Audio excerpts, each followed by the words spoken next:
Buenas tardes, gracias por venir. Como ustedes me conocen, mi nombre es Felipe y hemos organizado una actividad que estamos planeando hace bastante tiempo con Nicanor. Básicamente le doy una idea general de lo que va a consistir la actividad, una actividad relajada y básicamente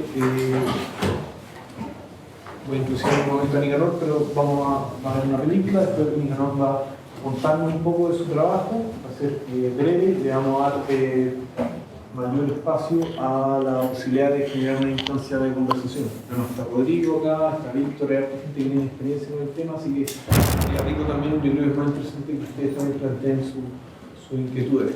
Entonces, nuestro invitado de hoy es Nicanor Oporto. Nicanor es luthier profesional, uno de los pocos luthier que hay en Chile que ha trabajado en madera nativa. Conocimos en los años 90 cuando Nicanor trabajaba en el conservatorio. Una persona que es músico también, tiene un conocimiento acabado de un instrumento, una persona muy reconocida en Valdivia. Nicanor tiene su taller en la calle Arauco, algunos de ustedes tienen su taller. Tuvimos la posibilidad de trabajar el día martes con él. Hoy día tengo entendido que va a hablar principalmente del tema de los instrumentos de cuerda y trabajo con madera nativa. Nos va a introducir al tema de la lutería, que se conecta por supuesto con la acústica, con la música, con la acústica musical, que son temas que con algunos de ustedes hemos estado conversando. Así que sin mayor vuelta, introduzco, bienvenido Nicanor, muchas gracias por venir. Voy a cerrar la pantalla.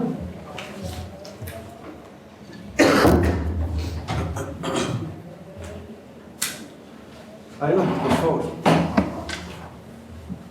¿Quieres que partamos con el video o tienes que introducirlo? Sí. ¿Prefieres que partamos inmediatamente con el video? Perfecto.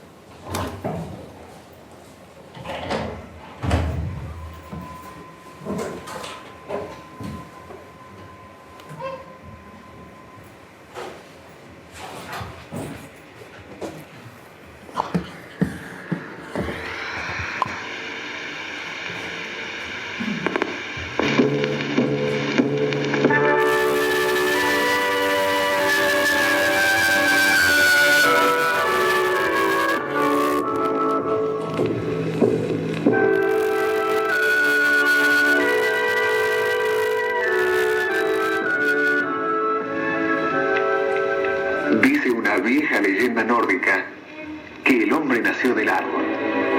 Tal vez por eso supo evocar desde siempre los ecos del bosque de su origen, sacándole a la madera los más bellos sonidos. Construir un instrumento no es solo producir una caja de madera que sonará al ser tocada. Cuando nace en las manos de un luthier, es una obra que seguirá viviendo muchos años, tal vez en muchos casos durante siglos. El luthier lo sabe. Por ello pone lo mejor de sí mismo en cada violín, en cada viola o violonchelo que fabrica con inteligencia de artista, entusiasmo y mucho amor para asegurar la perfección del sonido. Cuánta simplicidad y a la vez cuánta complicación en los detalles de un instrumento para lograr esa resonancia particular. La estructura, los materiales elegidos, el tamaño, le dan un carácter decisivo que aún el oído poco ejercitado puede distinguir.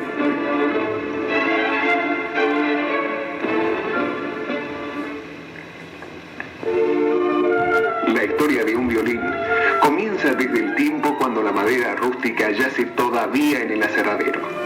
Los viejos fabricantes italianos tenían mucho cuidado en la selección de la madera para encontrar la más sonora y brillante.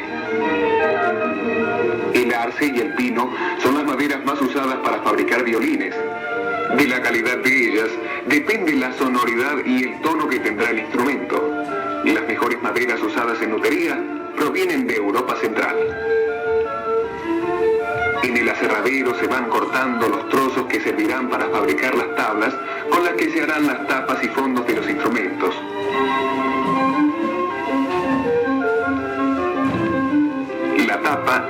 la armónica se hace de pino, que es blando, poroso y transmite bien las vibraciones sonoras. El fondo se hace de arce. Fondos y tapas se cortan como prismas triangulares. Otros trozos se preparan para fabricar los mangos. Los prismas de madera se van en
solidez al instrumento porque evitará posibles rajaduras. Se va acanalando a lo largo del borde de la tabla. Allí se coloca con precisión un filete muy delgado.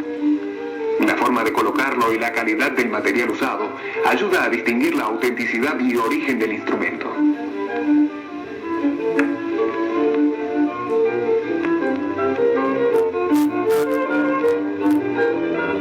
A partir de los trozos de madera cortados en el aserradero, se preparan los mangos según un diseño elegido.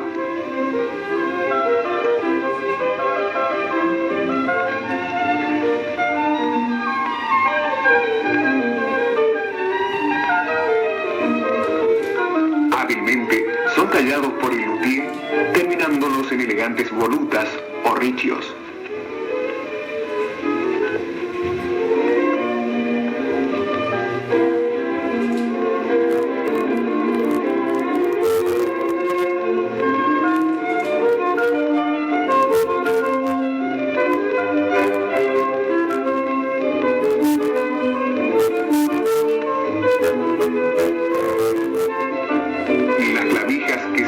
En el clavijero son talladas también una por una hasta que finalmente están listas para ser puestas en su lugar.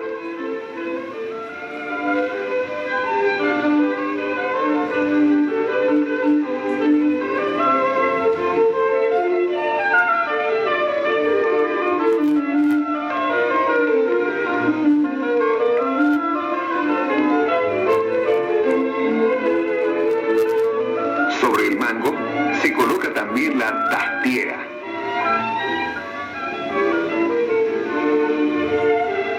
Es una placa de madera de ébano sobre la que correrán las cuerdas. Poco a poco, el instrumento va tomando forma.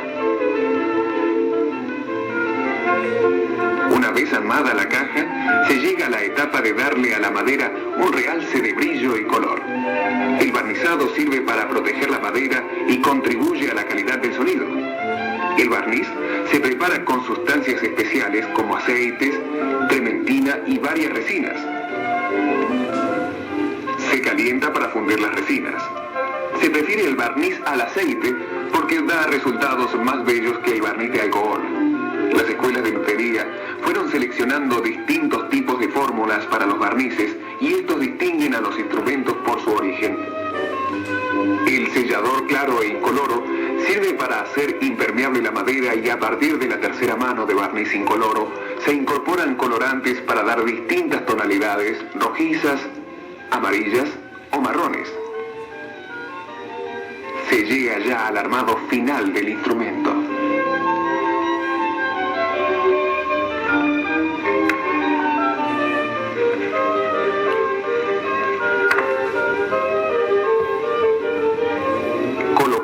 Las clavijas cuyo ajuste le da tensión a las cuerdas, se monta el puente. Es una pequeña placa tallada de arce que se coloca verticalmente y sobre él apoyan las 4 cuerdas que se tensan con las clavijas.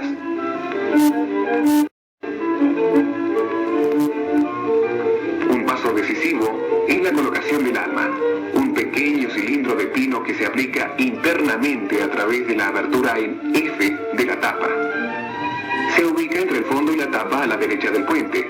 Sirve de sostén para la presión de las cuerdas y transmite las vibraciones de la tapa al fondo. Los instrumentos de cuerda se tocan usando un arco. Los mejores arcos están hechos en madera de Pernambuco por su calidad. Los arcos cortados de planchas se van tallando hasta darles la forma adecuada. El cepillo, la lima y el cuchillo son los aliados de las manos hábiles y diestras del luthier.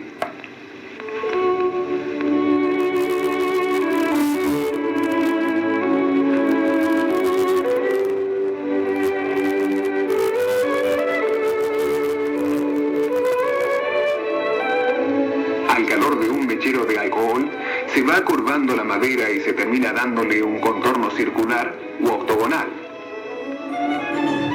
El arco lleva en los extremos la puntera y el talón. El talón se talla en ébano y tiene incrustaciones de nácar y placas de metal, plata, oro o alpaca, igual que el botón de la punta.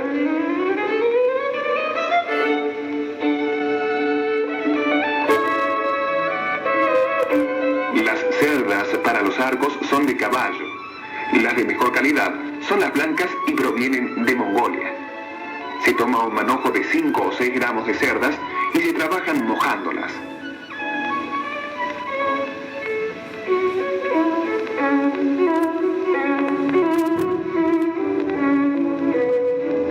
Se fijan en una punta del arco.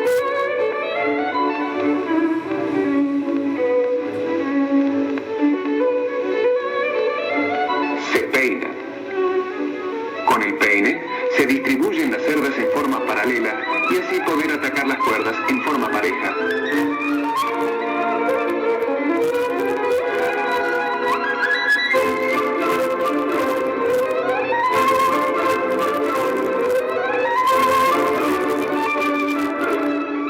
Finalmente, se fijan en el otro extremo del arco.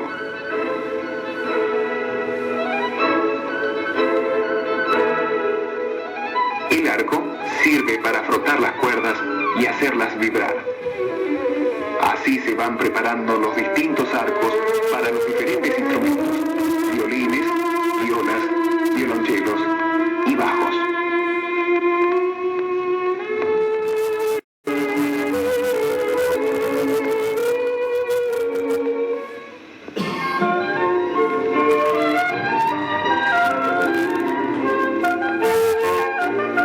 Tanto o más importante que la fabricación es la restauración. Ante un instrumento dañado, el luthier busca, analiza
con el mayor de los cuidados, se hace una tarea minuciosa para devolverlo a la vida de la música. El objetivo del restaurador es mantener en lo posible las características originales del instrumento que le confiere su valor.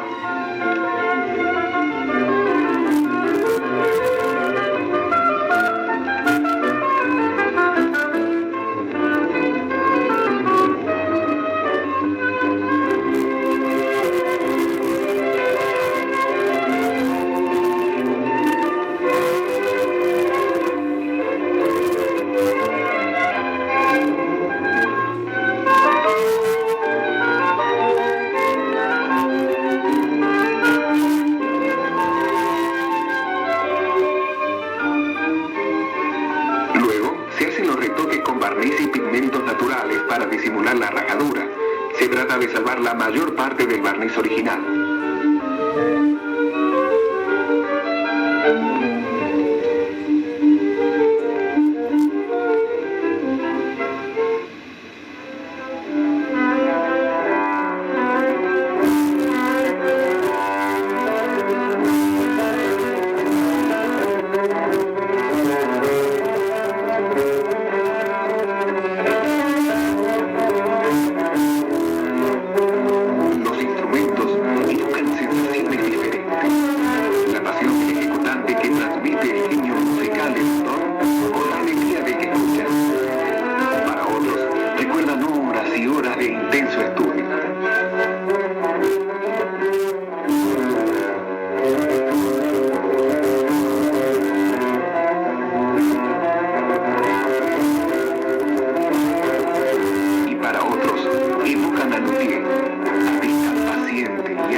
Bueno, espero que les haya gustado, que es un poco cautiva y fascina el mundo de la lotería. A mí me tiene atrapado como 35 años.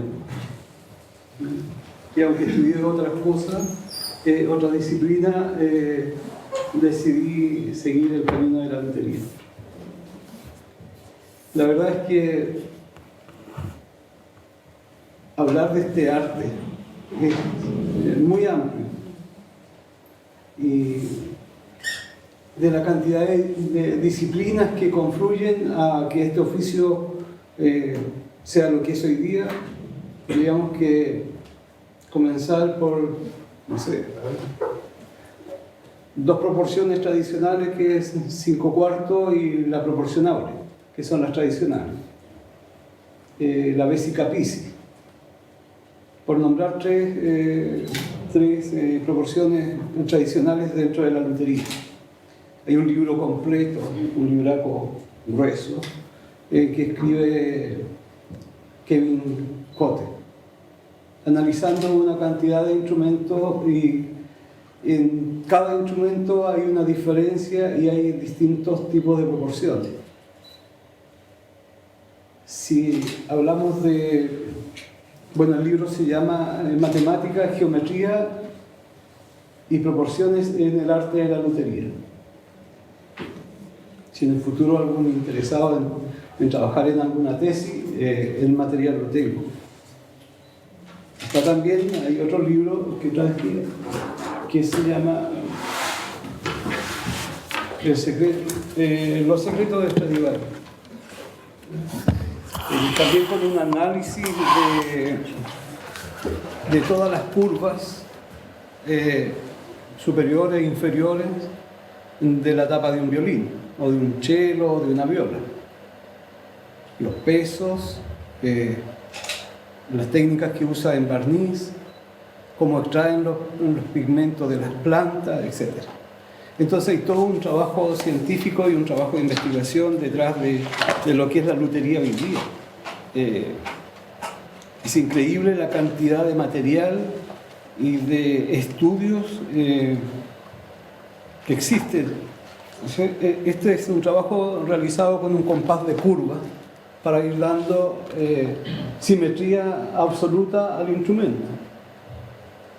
Son una serie de rayas que se interpretan si uno pasa en una tapa este compás de curvas, va a acusar al tiro si hay una diferencia de altura.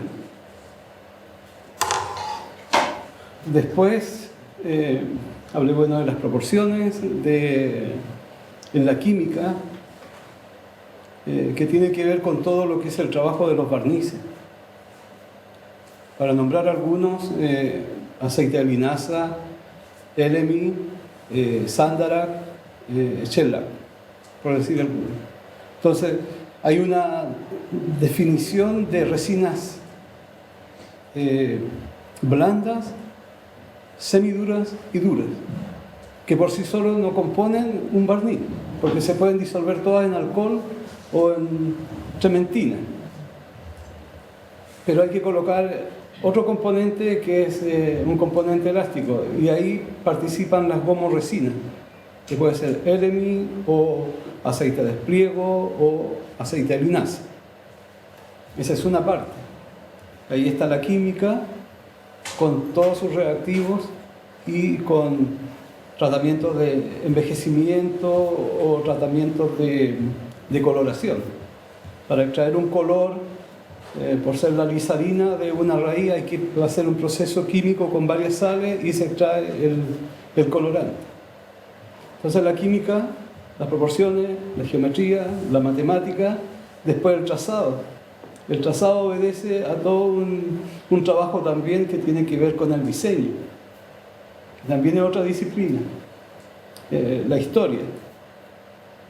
Y dentro de la historia tenemos, podríamos decir, tres escuelas como más más importante, que es la escuela inglesa, que es con una curva, sistema de curva muy plano. Después el italiano, un poco más con B, y finalmente el alemán, que tiene mucha curva, que también tiene sus efectos acústicos y físicos y mecánicos en la madera o en las tapas.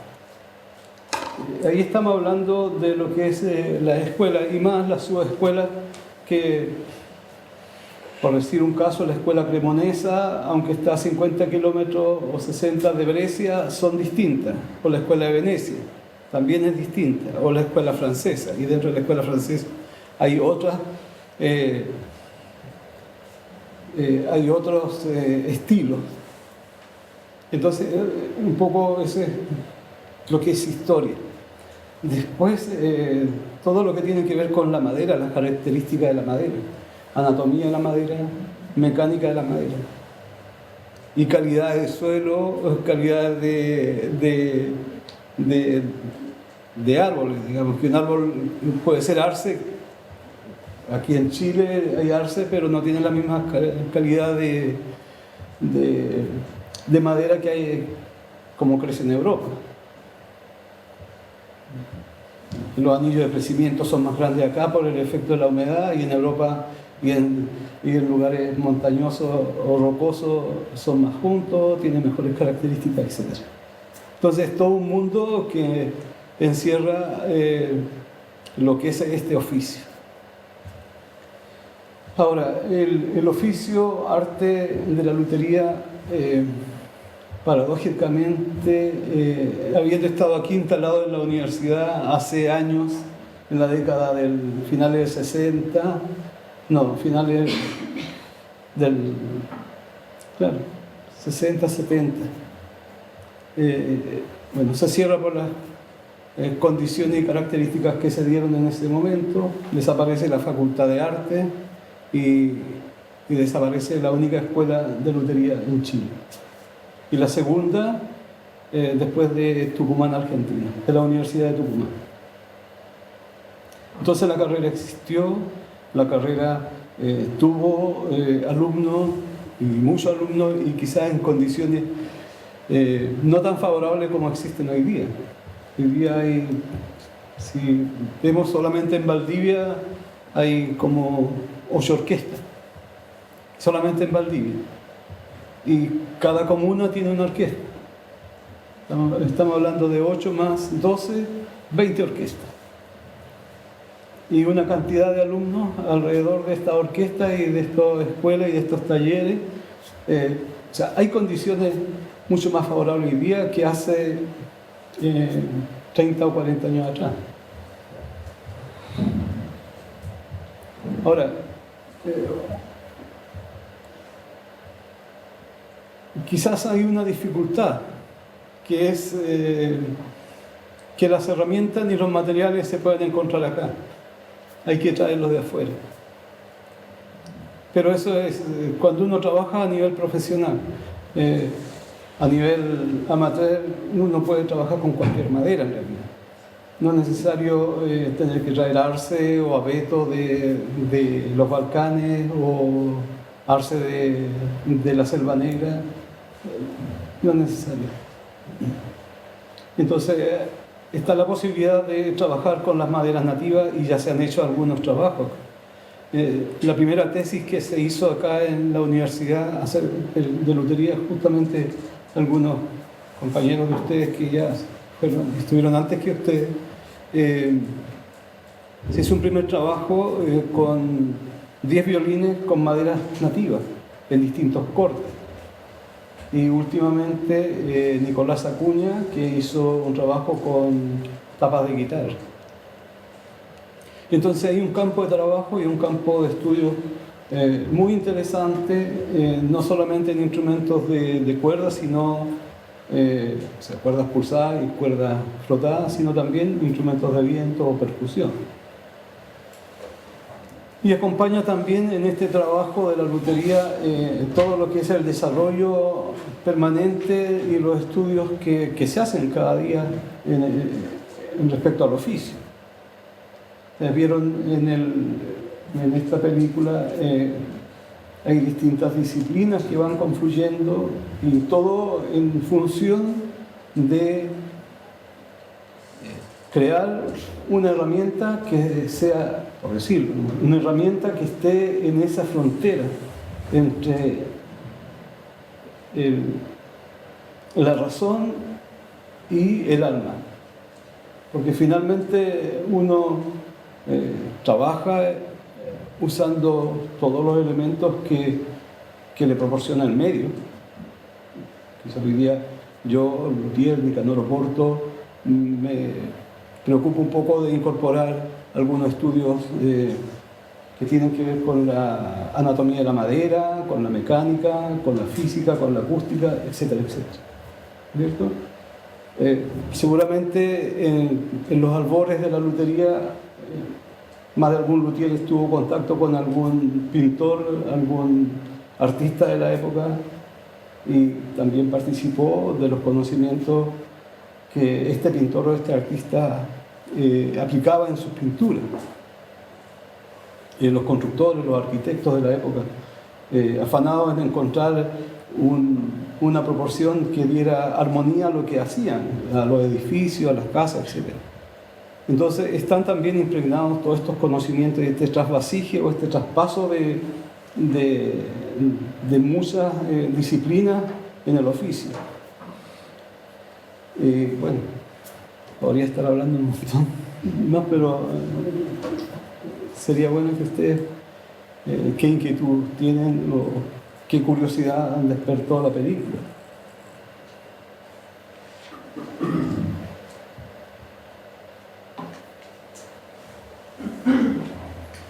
Dentro de las características de los barnices, estuve averiguando un poco, pero es súper importante el tema de los instrumentos, ya que no todos los barnices son iguales en la constitución, en la parte alquímica. Entonces, ¿cuáles son las características como más importantes que le atribuye la creación del barniz al instrumento? O sea, que no penetre en la madera. Primero, siempre se usa cuando yo voy a barnizar un instrumento, sello los poros con alguna base. Puede ser albúmina, puede ser aloe con goma guta, y aprovecho de dar un tono.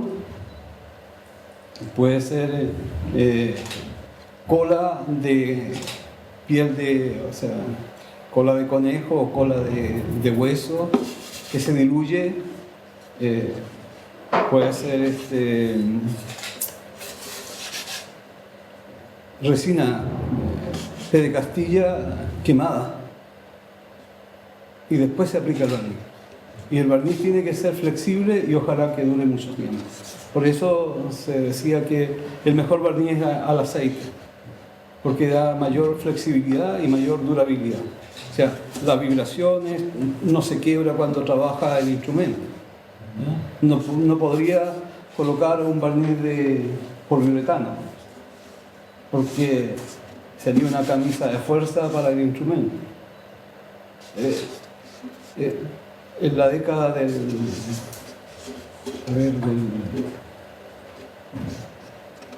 vamos a hablar mejor de las escuelas de Mittenwald y de las escuelas en Alemania y de la escuela de Mirecourt en Francia.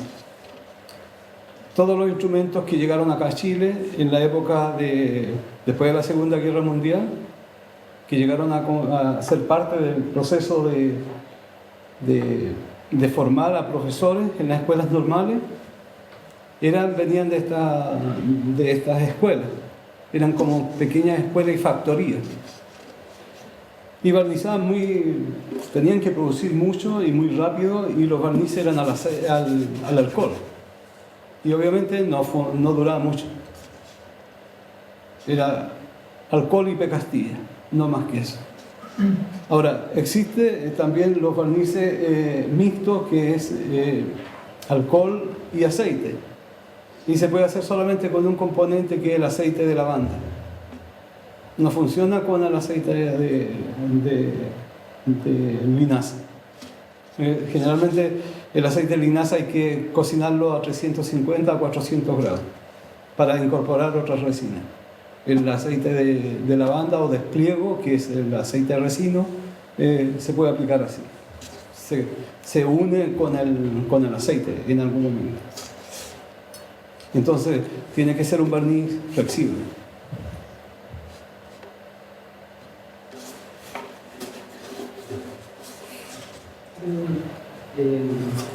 Las maderas nativas, en comparación con las maderas tradicionales, como el arce, ¿cierto? ¿Cómo se ve en cuanto a calidad sonora? ¿Es posible obtener un sonido de las mismas características que uno en un instrumento de arce? Claro, no, lamentablemente no. Ocurre que estas maderas son el arce y el arce es bien denso, pero es liviano. El raulí, el lingue, que podrían servir, o sea, se usa también, se puede utilizar, pero nos da la misma riqueza de armónico, agudo, en un instrumento con estas maderas. Esa es la diferencia. Los armónicos agudos que dan brillo a la fundamental no funcionan en los instrumentos con maderas nativas. ¿En el fondo no son maderas por razones económicas? Sí, para aprender. Y por ser esta madera, el abeto, que es una madera, una conífera también, tiene la característica de ser muy flexible. Es de veta larga, como llaman, la rosa y los anillos de crecimiento se disparan, digamos, por uno u otro lado. En cambio, en el alerce, tú quiebras y se quiebra ahí mismo. Entonces no tiene el nivel de flexibilidad que da esta madera. Yo puedo apretar aquí y no se quiebra, se flecta. Y eso favorece al final que la masa de aire que hay adentro salga con mayor rapidez, se proyecte más, en fin. Generalmente las maderas nativas, por el proceso de crecimiento, por el nivel de humedad que hay, crecen muy rápido y hay diferencia. Hay que trabajar más grueso para que pueda tener la resistencia que tiene un instrumento de estos, que se puede trabajar más delgado. Estamos hablando de una tapa de 3 milímetros, aquí en su centro acústico. Y un alerce habría que dejarlo en unos 4,5, 5 milímetros. El ciprés de las guaitecas también funciona bien, pero hay que dejarlo un poco más grueso. O sea, se puede trabajar, pero no da los rendimientos que uno quisiera. En Chile ya no quedaban escuelas de O sea, ¿usted enseña a otras personas? yo enseñé hace años atrás, pero estuve como 8 años enseñando y la verdad es que es agotador. Llegué a tener 20 alumnos. La universidad, a través de un programa de extensión, tenía 10 alumnos, 12 alumnos, más 8 particulares que tenía. Era mucho. Y la verdad es que me agoté. Sí. Es una buena idea, pero siempre que se repartan, trabajar con más gente. ¿Una pregunta? He visto que otros chelistas o violinistas famosos tienen instrumentos como de 1800, incluso algunos de 1700. ¿Eso es porque el envejecimiento de la madera enriquece el sonido del instrumento o solo por el hecho histórico de tener un instrumento antiguo? Hay varias características que favorecen y que hacen que un instrumento antiguo sea muy buscado y cotizado. Cuando es de autor, sale el nombre, más todavía. Pero también tiene que ver un poco con lo que especula. A veces hay gente que compra instrumentos, los revende y especula, y hay todo un mercado especulativo frente a instrumentos que pueden costar, no sé, precios increíbles. Si un violín vale 2 millones de pesos, 3 millones de pesos de la mano del luthier, pueden salir 10 veces más caro. 100 millones no es nada.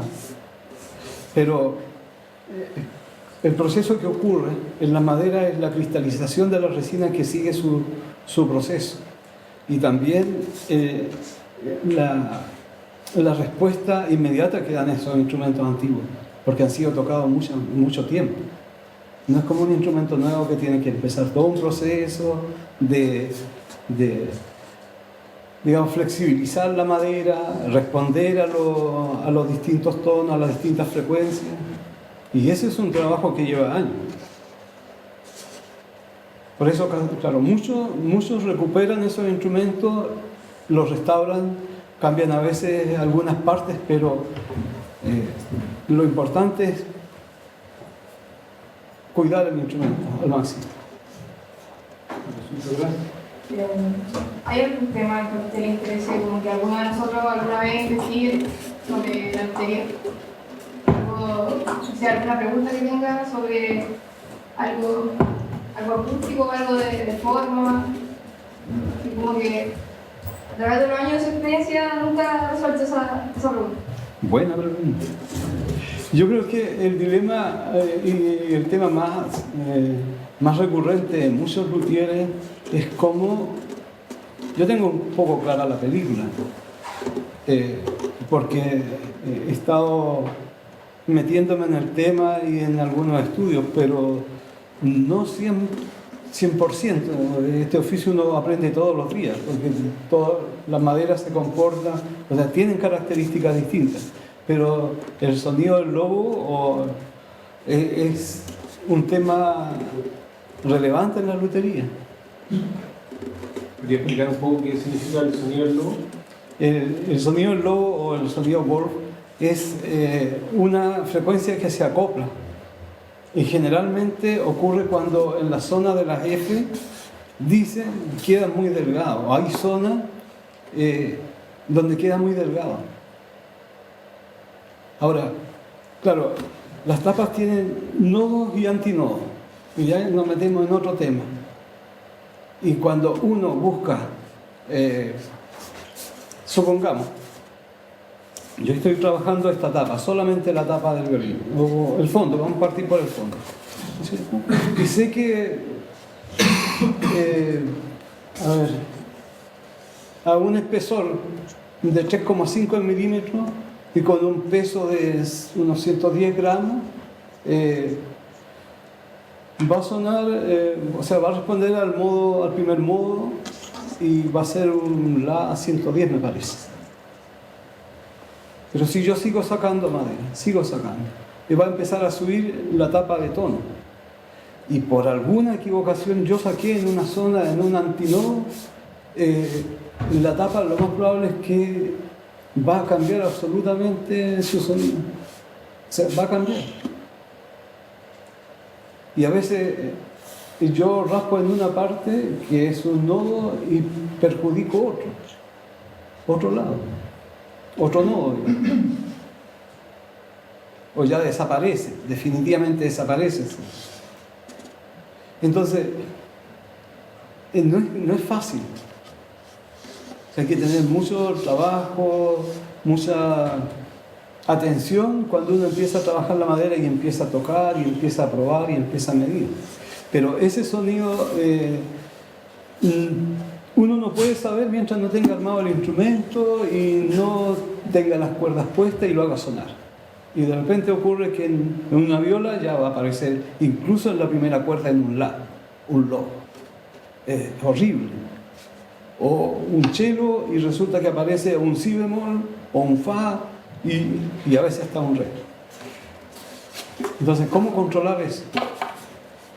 ¿Y qué pasa con ese instrumento? ¿Ya si por usar cuenta de eso ya instrumento no sigue?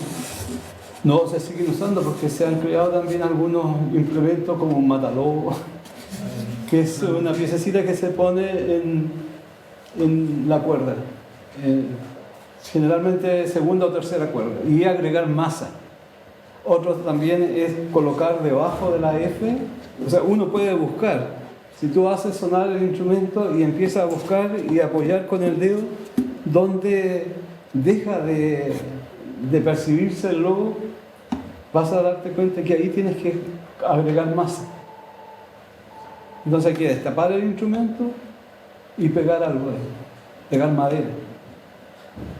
O colocar un matalobo. Hay incluso algunas piezas de madera y metal que vende una empresa en Alemania que sin abrir, tú lo metes y lo pegas, donde está digamos, donde se inhibe el logo. Quería hacer una consulta. Interesante el video y una consulta. Uno podría acercarse hacia la lutería desde una perspectiva totalmente técnica, y acá la mayoría están estudiando para ser ingeniero. ¿Por qué es importante conocer y tener un trasfondo musical a la hora de ser luthier? ¿Cómo se conecta tu experiencia musical, tu conocimiento de la música en conexión con la construcción de los instrumentos musicales?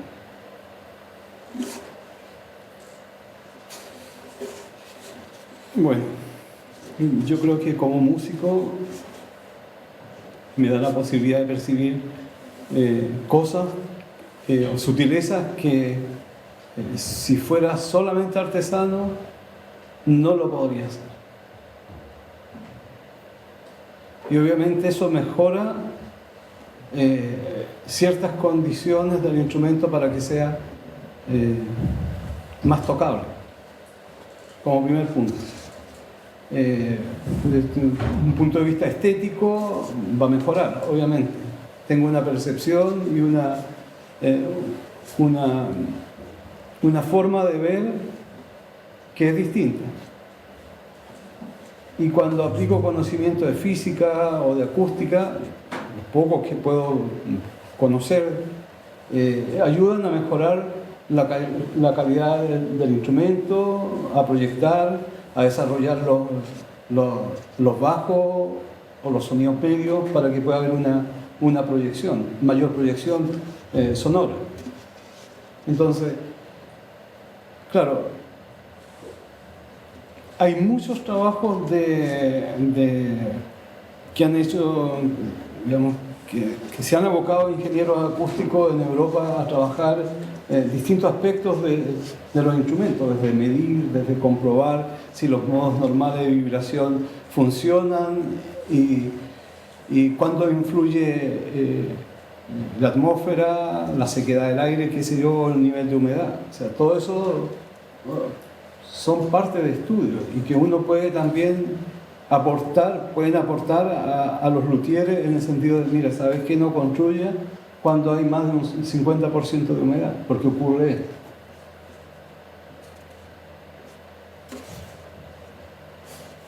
¿Tú tocas instrumentos? Sí. ¿Y tú los vas probando? Ya. O sea, también hay un proceso de interactuar con el instrumento que...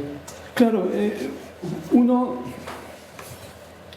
puede pasar todo el proceso de hacer un buen trabajo, con una buena artesanía, un buen tallado, estar convencido de que el instrumento está cumpliendo con todos los requisitos de un buen instrumento.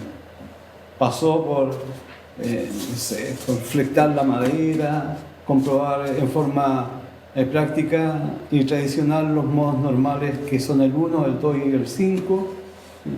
Y si uno es más fanático lo pone sobre la maquinita y proyecta, ¿no es cierto?, hace que el aparato funcione ahí para medir si funciona, ¿cierto?, en los rangos, ¿no es cierto?, en los modos 1, 2 y 5. Y cierra el instrumento, pero uno no sabe cómo va a funcionar el instrumento. Puede decir, mira, este va para ser un buen instrumento. Pero solamente hasta el final, cuando ya están las cuerdas puestas, uno comprueba si realmente el instrumento funciona bien, suena bien, proyecta, en fin. Y aún así va a tomar su tiempo, cerca de un año, para que el instrumento realmente suelte todo lo que tiene que soltar. Ahora, ¿qué es lo más pronto que uno puede hacer? Es trabajar con el alma. El alma del instrumento uno lo puede mover, puede modificar la posición, la tensión, y eso hace que el instrumento también se muestre al momento cómo va a ir. ¿Puedes recordar cuál es el alma? Que Es un cilindro de madera de no más de 6 milímetros, que va parado justo detrás de la pata de los sopranos en el puente del violín, o los agudos, porque en la otra corre una barra armónica que es la que controla los bajos. Si nosotros le ponemos el puente aquí debajo corre una barra que controla los bajos, y esa barra tiene una medida y una inclinación que le va a dar la mitad de la caja, de la tapa. 1/7 para la punta, 1/7 para el fondo o el pulmón inferior. Entonces va a tener una proyección exactamente al recorrido de la cuarta cuerda. Y eso solamente se puede controlar cuando está la tapa, o sea, no ha sido pegada. Sí, vamos a suponer que esta es la tapa del instrumento, y aquí está la barra de los bajos. ¿Ya?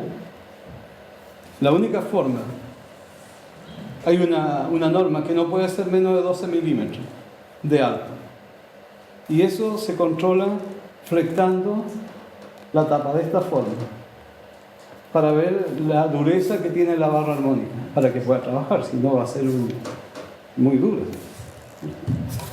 Ya vimos que el primer modo nos está flectando la tapa de esa forma.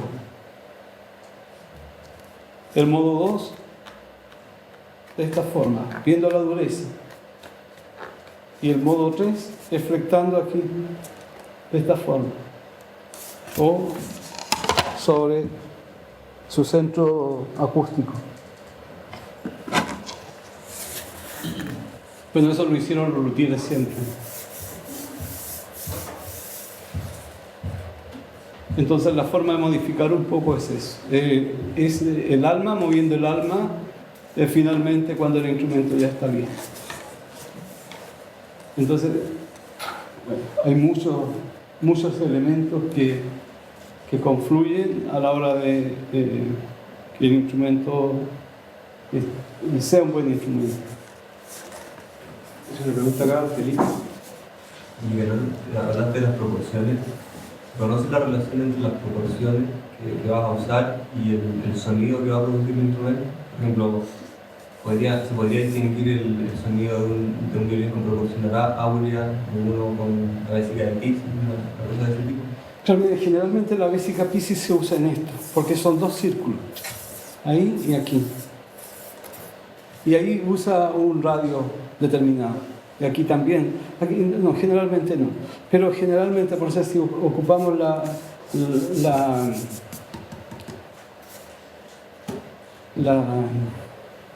más sencilla de las tradicionales, 5/4, 5 partes para el cuerpo, 4 partes para el mango, así de sencillo.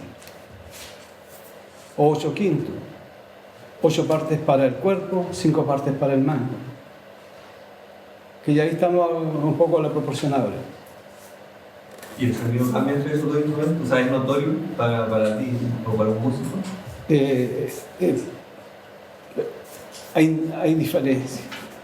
Hay diferencia de forma también. Y hay diferencias también de volumen. Porque también si yo proporciono 5/4 o la proporción áurea, la altura va a ser distinta. Digamos que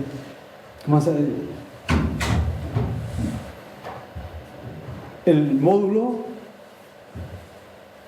un módulo va a ser el que me va a dar la altura de la caja. Me va a dar también la porción del centro acústico. Puede variar de 19.5 hasta 20. Y ya eso significa un largo de cuerda un poco mayor, que se usa para manos más grandes. Y eso significa también un instrumento con mayor capacidad de bajo, porque va a ser más grande. Por ejemplo, los Stradivarius están hechos en proporción áurea o una proporción. No todo. No todo. Ahí este libro de Kevin Cote, él analiza varios instrumentos, no solamente Amati, Guarnerio, Stradivarius y otro no recuerdo. No recuerdo en este momento. De los que analiza exactamente en el libro. Y todos tienen características distintas, pero todos están proporcionados. ¿Todos en proporción áurea? No todos. Pero sí hay factores que están presentes de la proporcional.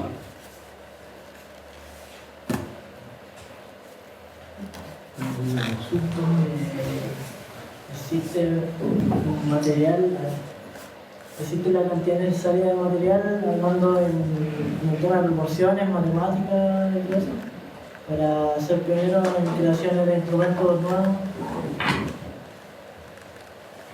O sea, se han diseñado varios instrumentos actualmente. Y claro, tomando y conociendo las proporciones puedes hacer muchas cosas. Puedes modificar. Hoy en día podríamos hablar de un caso, las vihuelas. Las vihuelas que aparecieron en el siglo XVI como en contraposición del laúd. Las vihuelas hoy día solamente existen 2 ejemplares, podríamos decir 2 ejemplares, porque hay un tercero que hay un poco de duda, que es una vihuela, la vihuela de Quito, que encontraron en un convento de unas monjas. Esa sería que se parece como una guitarra barroca. Pero las vihuelas que fueron construidas en la época es la vihuela de Jacques Marandré, que está en el Museo Jacques Marandré en París. Es una vihuela que aparece el nombre del constructor Guadalupe, que no se sabe si la usaron o simplemente fue para demostrar que era habilidoso. Y que con ese instrumento, más otros seguramente que hizo, podía entrar al gremio de artesanos, porque en la época el gremio de artesanos te permitía trabajar en una ciudad siempre y cuando demostrabas que podías hacer por lo menos 4 o 5 instrumentos. Dependía de la maestría, era el grado que te da. Y solamente está ese instrumento más una de chambure y no hay más. Entonces, la mayoría de las vihuelas que andan circulando por músicos que se dedican a interpretar música escrita para vihuela, que hay muchísimas, son diseños que ha hecho cada luthier, a partir de un poco inspirado en estos instrumentos. Y ahí ha trabajado con proporciones, en fin, usando la geometría, la matemática y eso. Y pasa también con un instrumento, el corneto, que es un instrumento que generalmente funcionó en el Renacimiento con una afinación de 4/66 y no existe en 4/40. O sea, los que están funcionando hoy día en 4/40 o 4/42 han tenido que diseñarlo. Y ahí lo han hecho ingenieros acústicos. Entonces, una última pregunta para ya ir terminando la charla. Yo te quería preguntar por el tema de la relación de instrumentos. Como tú mismo dices, cada luthier tiene como un sello distintivo, porque necesita más o menos manejar ellos la dimensión de su instrumento. Entonces, a ti como el día igual te llegan instrumentos para reparar. ¿Qué tan complejo, por ejemplo, es recibir un instrumento que difiere, por ejemplo, de lo que tú manejas? O sea, con distintas proporciones o no sé, y si te llega un instrumento desastroso o bien al revés, si te llega un instrumento perfectamente construido o que te ha llamado la atención. Mira, hay ningún instrumento de los antiguos que han llegado de los antiguos, ¿no? que son de autor. Ninguno es proporcional. Ninguno. Incluso algunos, se dice mucho que encontrar un violín barroco de la época con el diapasón o la tastiera o el mango recto es toda una odisea. Bueno, no se encuentra. Sí.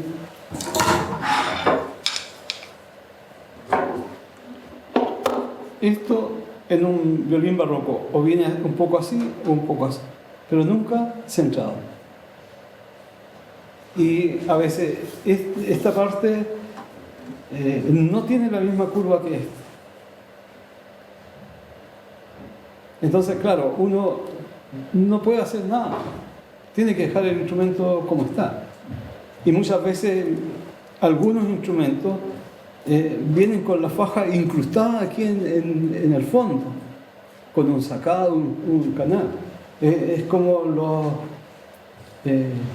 violines primitivos.